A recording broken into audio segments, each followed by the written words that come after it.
All right, my session this morning is on creating balance. Now, Rachel and Brandon yesterday talked about embracing the imbalance. And you have that. You have imbalance in life, but we also can create balance where it's necessary. And that's the part of this I want to talk to you about today. How are you creating balance in your life? How are we doing that? What areas of your life are in balance? Maybe we don't even know. See, all of us are juggling a set of balls in our lives to try to keep this balance going on. We juggle all these different balls, and we try to keep them all up in the air at one time. Some of these balls are work, health, family, friends, spirit. That's just 5 of actually the 9 that we have. And I'll tell you what those 9 are in a little bit.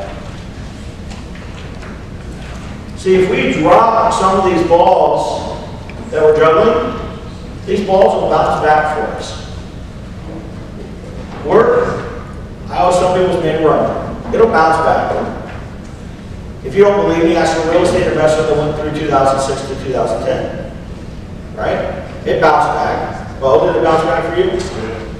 I filed bankruptcy in that time. It bounced back.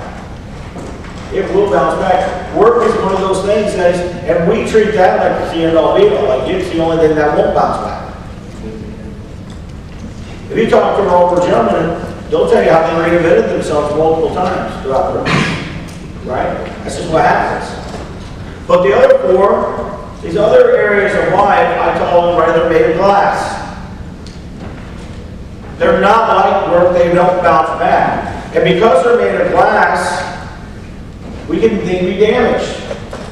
See, too many entrepreneurs choose to drop the balls of life that are made of glass. We hold on to that ball of work, and we're like, no, we're not dropping this one. But we drop the other areas. These balls sometimes shatter, and at the very least, guys, you think they're damaged. At the very least. They're never quite the same again. I've seen investors destroy their health. I've seen investors destroy their marriage.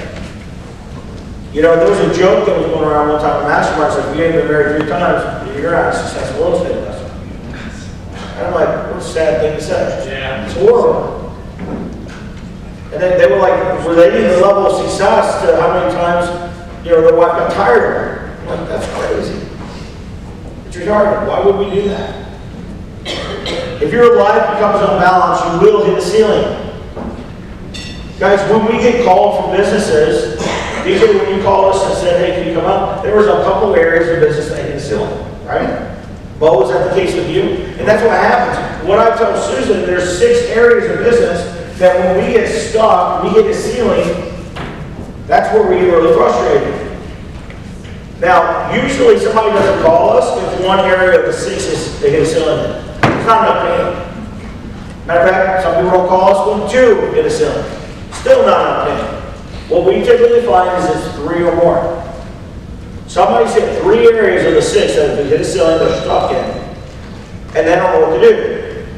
So then they call us. Those areas are vision, people, data, problem solving, communication or meetings, and processes. And when they've hit a ceiling of 3 or more of those areas, they call us. And we go in. Guys, you know where it's the worst? Is when they hit a ceiling in all 6 areas.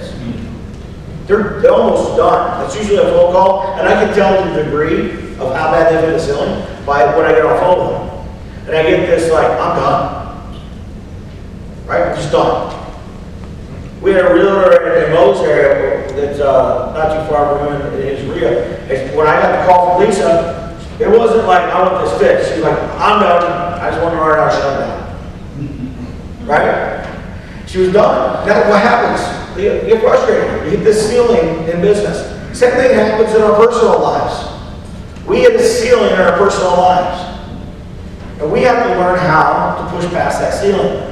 Hitting a ceiling happens in 3 areas of life. Individually, departmentally, where we have sometimes in departments of your company, and then it also happens on a whole organizational level. So this hitting the ceiling happens in multiple areas. In EOS, we teach this. We teach that in order to break through a ceiling, you have to follow the 5 leadership abilities. These right here. Simplify, delegate, predict, systemize and structure. Those 5 areas. And I'm here to tell you guys that that happens and works just as well in the individual life as it does in the business, these 5 categories. Whenever somebody says we hit a ceiling, I go back to it and go, which one of these is the culprit in one of those 6 areas of business? Is it because you have 2 things are too complex? Maybe it's because you're trying to do everything yourself. You're not delegating properly. Sometimes it's because we predicted wrong. We thought we were going to get this result, and we planned for it, and we didn't get it. Sometimes it's because we had the wrong processes, the wrong system. And guys, sometimes it's because we have the wrong people. And I tell you, these areas cross over into where we are individually. When you hit a ceiling, the first person you need to lead is you. And I'm not talking to you guys today as couples in this session. And there's a reason for that. I'm going to talk to you individually today. Because if you're not right, then your relationship can't be right. Okay? And sometimes we have to work first and hardest on us. Sometimes we have to take a step back before we can fix the relationship. We have to fix the person in the mirror. That's sometimes where we have to start. You must work first and hardest on you. It's your job to work on you first. What areas of your life need balance? We have a wheel that we call the balance wheel. And it's a handout. We're going to hand that out to you guys before lunch today. And I want you to fill that out at lunch with your spouse. I did it with my wife. We found 2 areas that we were imbalanced in. I had 2 areas, she had 2 areas, and we wanted an accountability partner. And because I know I have to work on me first before I have the right to lead other people, before I have the right to lead that beautiful woman back there, and those 2 great kids, I have to work on Gary. So I created an accountability partner in my life. And guys, it wasn't my wife in this case, it was a friend. Because I tried to be my wife, and one of my areas is health. I gotta lose weight. And what happens is we go out to dinner, I'm like, man, get the broccoli or the fries? She's like, no, you worked hard, you get the fries. I'm like, yeah, she loves me. Right? That's what happens. And then I realized it's like, you know, it's like Job's wife, curse God, you know? No, I was kidding. No, I mean, like, she's giving me that permission to not do what I want to do, or what I should be doing. And so I texted Keith, and I'm like, hey, like, I need your help. Like, would you hold me accountable? And she chose Michelle, and texted Michelle. Michelle, it was great one day when we went to church, I think. Michelle came up to her, and she has this bag for Susan. And it's got protein bars in it, and all these snacks that are really high in protein. But what a sweet lady, right? Like, ask her to be your accountability partner, and she do that, she brings you things that you're going to be able to enjoy, so you make the right decision instead of the wrong decision. And when we have the right decision in front of us, it's easier to make that decision than when, you know, we're walking past McDonald's and there's fries there. If you know you got almonds in your bag, it's easier to make the right decision. And she knew that, and what a great partner to be able to willing to do that. But we found that through this imbalanced part of our study. And I'm going to ask you guys to do that today. See, remember, don't try to change other people, change yourself first. We have to, before we work on your relationship, we need to make sure we work on us. And I can't emphasize that enough. We get on a plane and fly wherever we live. And on the plane, we get this stewardess that always says this, in case of an emergency in flight, what happens? The oxygen mask is going to fall. And when that oxygen mask falls, they ask you to put your mask on first. I love being on Southwest. Southwest, they make fun of things, right? And they're like, ladies and gentlemen, if the cabin pressure changes and the mask falls, you need to put your mask on first. By the way, if you have a crying kid, could you please leave the mask off and sing for everybody else? You know? And if you have a husband that acts like a kid, leave his mask off too, right? It's just funny. I mean, they make fun of that stuff all the time on the plane, and it makes me laugh, but it also makes me remember. Every time I fly, Gary, what are you doing to take care of you? As you get on the flight today and tomorrow and head back to your final destination or your home, you're going to hear that. And every time you fly from now on, it should be a constant reminder to you, am I healthy? Am I balanced? Am I putting me first in regards to the areas of life that need balance? Have I earned the right to lead my family? Have I earned the right to lead my company? Guys, you forfeit the right to lead people when you don't lead you first.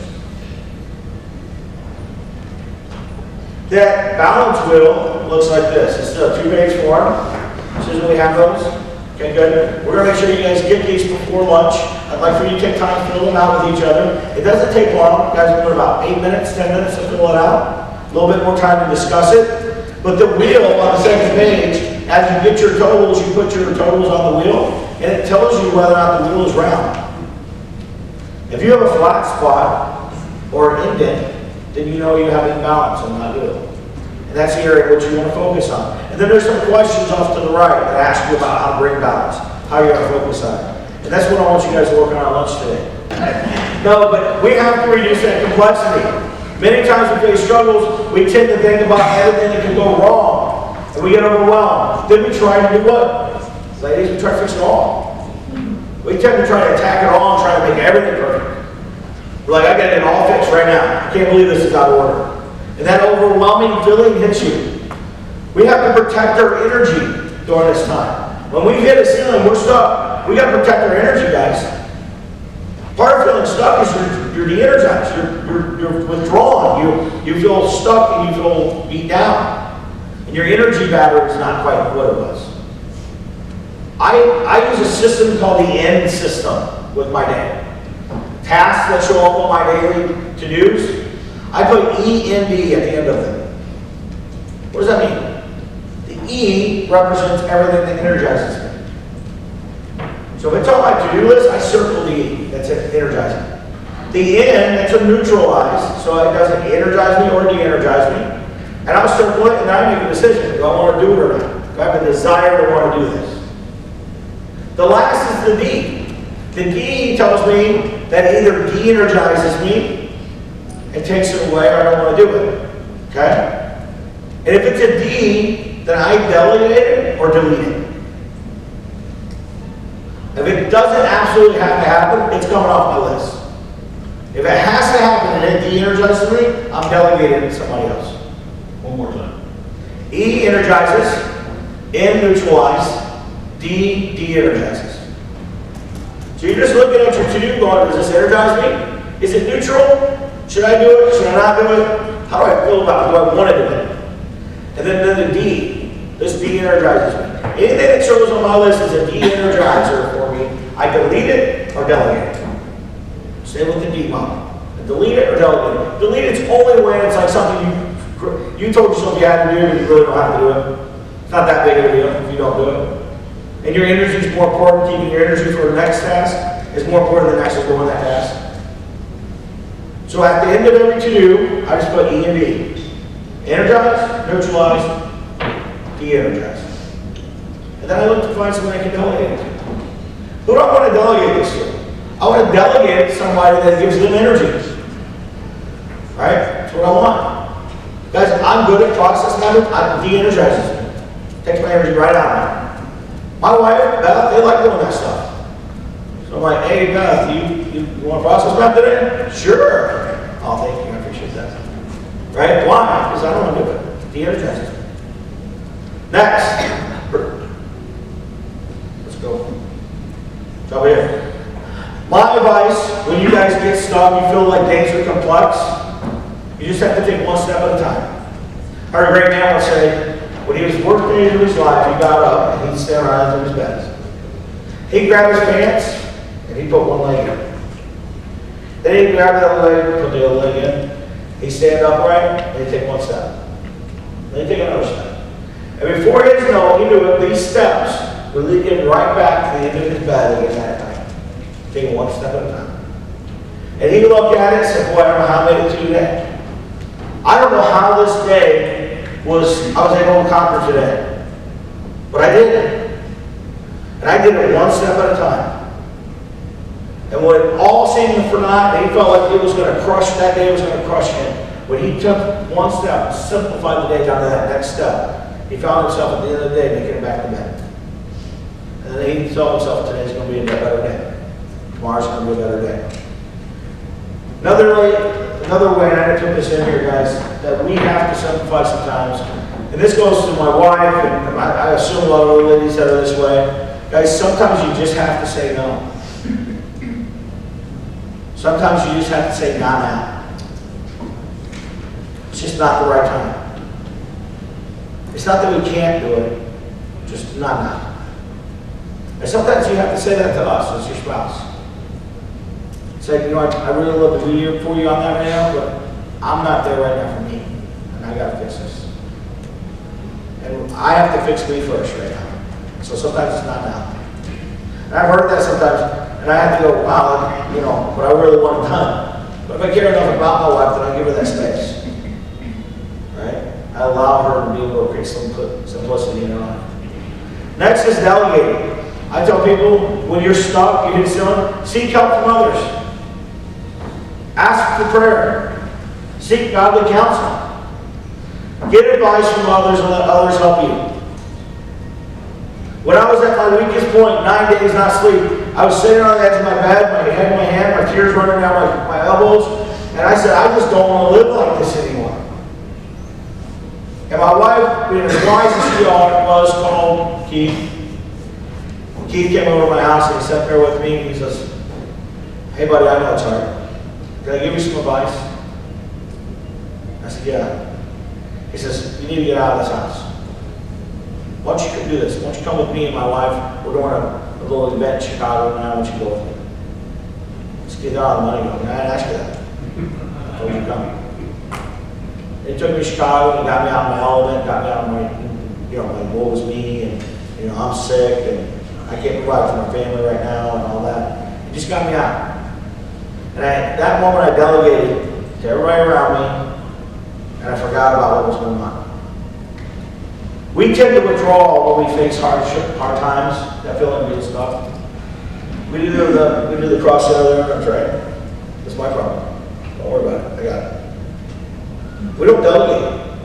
In life, in business, when we get stuck, we're first ones will jump out and say, hey, would you help me with this? Hey, Beth, can you go do this? Hey, Susan, can you do this? But in life, when we get stuck, we go, no, it's my problem. I got it. No, don't worry about it. I got it. Guys, what is delegating? When delegating is just this, right? Hey, would you help me? And he goes, yeah, I'll help you. You know what we do when we don't delegate, when we're stuck?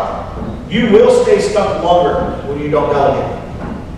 When you don't ask for help, you're going to endure that time for a longer period. Another thing we do when we don't delegate is we rob the people that are helping us of the opportunity to help us. You're robbing them of a blessing to be somewhere, be there for you as a friend. Delegation is probably one of the best things you can do. And then I love the fact that my wife uses technology to delegate to. Sometimes you can delegate to a system. Sometimes you can delegate to something that's not a person. I want to give you guys some examples of that. My wife delegates our house cleaning. She uses a sauna, and she creates in a sauna all the tasks that have to be done, and she delegates that to Pilar, one of our ladies who cleans our house. And she has an app on her phone in a sauna, and she goes in, and everything that has the date on it, and she's there. She cleans it, and then it's done. And then Susan sets it up to repeat. So if she wants that task done in 1 week, it repeats and creates a task for next week. If she wants the windows cleaned 3 weeks from now, then she creates a task for 3 weeks from now. But then Pilar knows when she comes back next week, she's only doing the things that are for that week. And it's a way that Susan and I will be sitting in a session company, and she'll smile at me, and I'm like, what are you smiling at? She says, windows just got cleaned. And I go, that makes you happy, doesn't it? She says, oh yeah. And then she slides her phone over to me, and it's like, done. You see all these tasks being completed on her phone, and it's popping up, you know, telling this got done, and this got done. I'm like, that's great. Another area that she uses this sauna for is grocery shopping. See, we're not always home. Our kids are 18 and 20, and so if Jacob wants to add for a snack bites to the grocery list, he goes into a sauna and he adds it. And as Susan looks it over and goes, what do we want to order? What do we not want to order? And Jacob's not getting that. And she deletes it. He goes, hey, that was on the list, right? No. But then she uses, what do you use? It's just shipped. And she orders while we're on the road. And that's what happens. Jacob gets the mail, gets a knock on the door, and his groceries are delivered for the week. Well, they were unsubscribed. save your life. Yeah. Now, whether or not he puts them away, we have to reorder groceries again a week later, is a different story. But we're working on that. The other thing is keep that, the kids have chores. Yes, they're 18, 20, they still have chores. They're still active members of our society, and they're still going to contribute, right? So they still have chores, and we put those chores on here. Sometimes the chores are, I was looking at them last night. Get laundry put away, clean bedroom. Emery's got a couple things in jail. He's got 1, 2, 3, 4, 5. He's got a little bit more to do than Emery. She's she knocked some of them out before she left. But these are active. I didn't make these up last night. You can see a red right there where Emery didn't get something done before she left. Where you at, Emery? Already been paid. Which one was it, Emery? Already been paid. Already been paid. Yeah, leave a check for Boulard. Did you leave a check for Boulard? Oh, you should go mark it off your list. All right. So we use these. This is how we work as a family. This is one way in which you can delegate and use a system to delegate. All right, good stuff, right? Yeah. Predicting. Guys, this predicting thing's a problem. Zig Ziglar called it stinking thinking. How many of you guys have that disease? Stinking thinking disease. What do you call it? Stinking thinking. Stinking thinking. Too much thinking? No, it's when you think about the wrong things. You predict the wrong stuff. My wife calls it having the right perspective. I don't have the right perspective, she tells me. Right? Beth says, hey, you guys are going to drive from Indianapolis to Toledo, Ohio. It's okay, but it's winter time. What if we run into a snowstorm? We're going to get stuck. My wife goes, what if we run into a snowstorm? Here, it's a week and a half away. How are you already predicting a snowstorm? I'm just saying, we're going to run into a snowstorm. I'd rather fly. They're like, well, she goes to Indianapolis. I'm like, this is the time of year we can have snowstorms. And she's like, I think you have the wrong perspective. And I'm like, I don't know. I think we might, guess what happened? Oh, it was a snowstorm. It was like 12, 15 inches of snow. And what turned from a 3-hour drive into a 10-hour drive. But I predicted right. She said I had the wrong perspective. So we get in the car, and let me tell you something about this. We get in the car, we start driving. This is going to take a while. We get there, but 10 hours later. You know what, guys? If I would have done what I want to do, which is got on a plane, then I wouldn't have been in that car for 10 hours. Me and Josh spoke on stage together that weekend at Aria, and I'm just like, this is great. And at first, guys, I got in, I was mad. I knew this was going to happen. You guys, and then I made the trip with her. I'm like, man, that was the best night of my life. What a great time. And why? I would have been robbed of that awesome time with my wife if I would have had the wrong perspective. Right? If I would have been open-minded to what was going on. I always ask myself this question now when I get that stinking thing going on in my brain. I go, hey Gary, let me ask you something. Is what you're thinking true? Is that truly going to happen? Are you borrowing from tomorrow's problems? Are you thinking ahead and saying, I'm going to borrow from that problem because it hasn't happened yet, think about it well today? That happens to me. I borrow from tomorrow's problems a lot. And you know what the crazy thing is? Sometimes it like freezes me. Fear creeps in. We have to have the right perspective. Guys, I always tell people, plan big and fail forward. Plan big and fail forward. Too many of us don't challenge ourselves enough when we feel stuck. We tend to withdraw, we tend to push back and go, I don't want to do any more than this right now. What happens when we focus on what can go wrong? Well, fear will stop you right in your tracks. Yeah. It will paralyze you and stop you from moving forward or even making a decision. And the Bible talks about the Israelite army going, and they were going to battle. And it talks about, the Bible says that God sent his fear before them. He sent angels to send fear before the Israelite army. And guys, the army they were going to fight decided not to fight the Israelite army because they were so fearful of what could happen. And this army, in all reality, should have destroyed the Israelite army. They didn't even begin the battle because of fear. So often we allow fear to stop us right in our tracks. Guys, I tell people in business, 4 reasons we fail to grow. 1 is fear. People are actually scared of success. They're scared of what it could look like. They're scared of failure. Number 2 is mindset. And then connections and process and systems. Those are the 4 reasons, but the number 1 reason people fail to grow in life is out of fear. I tell people you have to replace fear with knowledge. Yeah. The more you know about something, the better you'll feel about it. So replace fear with knowledge and then allow faith to sustain that knowledge. I hate to fly. Every time I get on a plane, I've flown over 1,800 times. We gave us $160,000 to Southwest Airlines last year alone. And I hate it. I hate it every time. I have a little routine I do. But I study the plane. The people I not know everything that's going on a plane. I get Michelle, did I tell you that we were speed up yesterday when we were going down? Anybody's going with me, I talk them through it, right? Because it's not for them, it's for me. I'm freaking out. So and the plane's doing this, I'm like, it's okay, Michelle, we're going to speed up in a minute. That ain't for her. That was totally for me. Why? Because the more we understand about things, the more knowledge we have, the better we feel about it. I always tell people to replace that fear with knowledge. And then guys, create a system. Create a system. What system do you have? Create a system that's going to allow you to take those first 3 areas and create clarity, focus. Take time for you. Have a scheduled break throughout your day.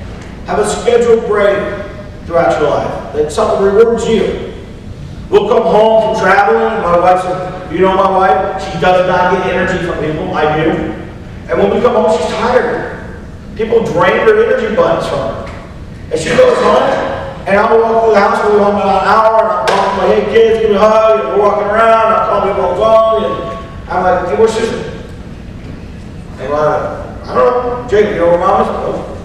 And I will go looking through the house for her. And I'll find her. Usually it's in a room that the lights are off. She's sitting by herself. I'm like, you in here? And I can tell she's like, yes. Like, she doesn't want me to know, right? And I'm like, you alright? Yeah, I'm good. You recharging? Yep. I don't know. That's so weird. She says, I don't understand that. Why does she do that? But it's her clarity break time. It's her time to re-energize. It's her time to refocus. Then have an accountability partner, part of your system. Guys, and this is where I go to tell you, it doesn't have to be your spouse. If your spouse is an enabler, then it probably needs to be somebody else. Right? Maybe it needs to be somebody you care about. I call them running partners. Right? Michelle, you like to run. Do you usually ask somebody with you? You don't? I thought Keith was running with you now. He does more than anyone else for sure. All right. Oh, your slows her down. She invites them and she leaves them, right? She runs them all. But I call them running partners because I want them to be there encouraging you along the way. And then challenging you if you're not moving fast enough. Right? Come on, you kids. Let's go a little further. Let's go a little harder. Get it done. But have an accountability partner, somebody you trust, that allows healthy conflict. They're willing to challenge you. You're willing to allow them to be in conflict at times, healthy-wise. Another way to have a system is a system we can put in our families. Guys, I told you the story yesterday about the CEO said if I ran my family like I ran my business like I ran my family, it'd be the worst business in the world. So I read a book from Patrick Lencioni called The 3 Questions of a Frantic Family. And these are the 3 questions of a frantic family by Patrick Lencioni. And we read that book and it's been a game changer for us. And this is the 3 questions. This is the form. It's called the Family Scorecard. And today at 4 o'clock when I have my final session, I'm going to teach you how to fill this out. And you guys are going to complete this today before we leave. The first question is, what is your anchors? What's your mission? What's unique about your relationship? You know? So what's a statement that says, hey, this is our focus. You know, ours is to believe in each other, believe in God, and God on our life, of integrity, right? That works hard, and then is willing to give back. It's focused around our anchors, our core values, our statements. And then number 2 is your rally cry. What's the one thing you need to work on this next 90 days as a family? And then what are the 3 to 5 areas you need to change in order to make that rally cry a success? Or the milestones of achieving that rally cry? And last, what are the pillars of your life that you need to protect? Is it health? Is it the relationship? Is it spirituality? What are those pillars in life that you want to protect? And last, what day of the week are you going to meet with each other to review this rally cry and make sure you're on target with all your pillars? It's the same page meeting that happens weekly. Susan and I do it every Monday, and it lasts 30 minutes. We've recently started thinking about bringing the kids into this meeting because they're getting older. But I typically advise against that. I typically advise because you're going to have healthy conflict in there. I don't want kids seeing that healthy conflict. They may be interpreted as not healthy. So this is the same page meeting with you and your spouse. And then guys, utilize a system to create that accountability. Sauna, this is our Harper family meeting. It says it right there at the top left. And this is no joke, this is in there, we use this. We have our agenda, we have our to-dos. You can see some of them, they're marked off. Our quarterly rocks are done because we're about ready to reset that rally cry today. Right? And then we have tech issues that we put in there throughout the week. I'll open the app and I'll just put in, hey Susan, this is an issue I saw this week. You know, Jacob was texting Mary at 3 o'clock in the morning. You did not do that, did you? It's in there. It's done. It's all and then our VTO, our core values, right? Our core focus. Basically our rally cry. But last but not least, guys, is we have to have the right structure. If we've hit a ceiling in our personal life, we have to what? Simplify. Then we have to delegate. Then we have to have the right mindset, the right perspective. We have to predict well. Then we have to have the right structure. We have the systems, then we have to have the right structure. Guys, you have to have the right people in your life. You have to align yourself with people that match your core values and that are strong in your weaknesses. We have to find those people and surround ourselves with them. I remember going through my illness and my wife telling me, you need to cut that person out of your life right now. We can't have them over for a while. Because they would steal my energy from me. She had trying to protect that. And I walked away from that moment, and you know, some people have never been added back to my friends list. Because I realized that they weren't really a good part of my life. Next, you have to remove anyone from your life that doesn't believe in you. You know, as sad as it is, we do have people in our lives we say care about us, but every time you have that crazy idea, Brandon, they go, what are you doing? That's crazy. What do you think about all this crazy stuff? You got to get rid of those people. You got to get people in your life that believe in who you are, believe in supporting what you're planning to do. Number 3, you have to protect the good relationships in your life and spend time working to make them better. Hence the reason why we're here this week. I tell people when you go through change of business, you have to re-recruit the good people in your business.